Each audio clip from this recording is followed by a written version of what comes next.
Hi everybody, I hope you're all doing well. So in this video I'm going to try to explain a little. So what I tried to do really was focus on the vocabulary section for this unit because I think that is the central point of this entire lesson.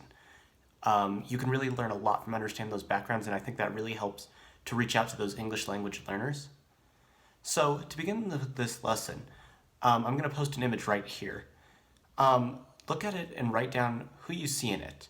It's a very famous picture that's often put up in history classrooms, but the important thing about it is that of the Founding Fathers represented in there, there isn't any women or minorities or really anybody who isn't that specific type of person.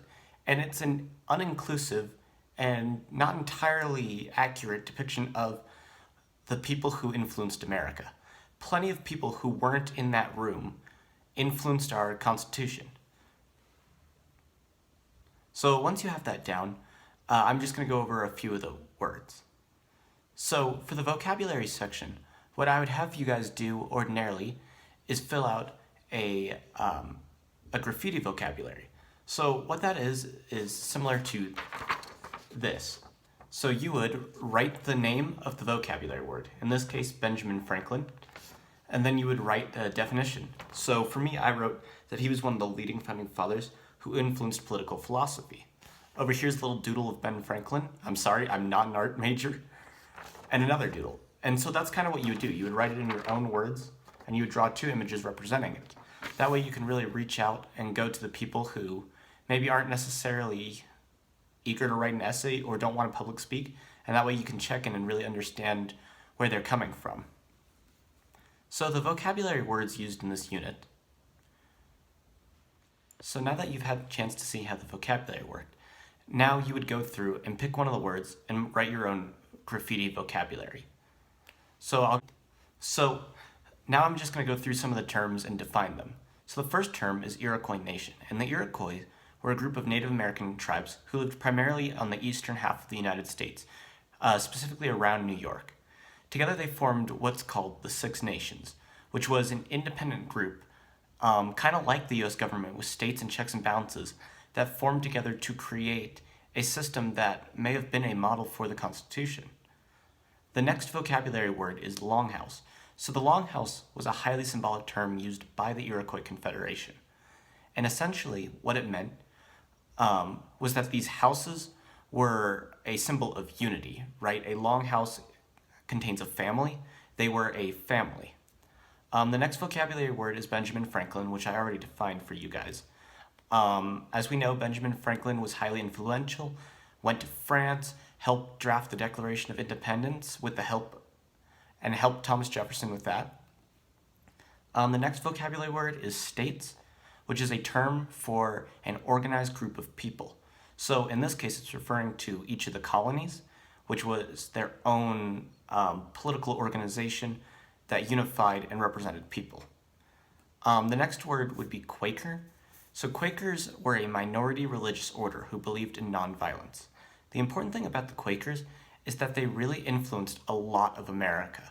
Their ideals of nonviolence led them to be major movers in the abolitionist movement.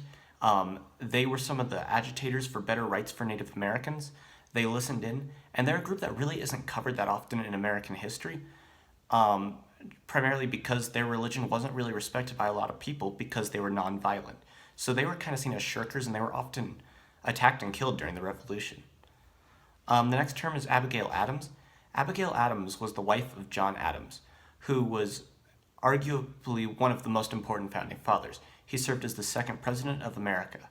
So Abigail Adams wrote this really famous letter in which she told John Adams to remember the women. And in her letters, you can see that she had a strong influence on his political writings. All of the decisions he had, Abigail gave advice on. She was essentially his political campaign strategist. So women were serving in the draft sessions of the Constitution and the Declaration of Independence. And our system of government was influenced by these people, even if they weren't shown in the room. Our next vocabulary word, checks and balances. That's when one part of the government can stop another one from working on its own. So, like, if Congress passes a bill, the president still needs to sign it. Cultural identity. That's how one identifies with a group. So, for instance, I am half Irish, so I would identify with that. Next would be government, which is the institution that makes and enforces laws. Reparations, which means to make amends for a wrong. Owe, that means to have a debt that needs repayment. When you owe someone money, you have to repay it. Struggle is when two groups or ideas are in conflict. Advocate is a person who publicly supports a cause. And an ally is when someone who is not in a group goes out of their way to help that group.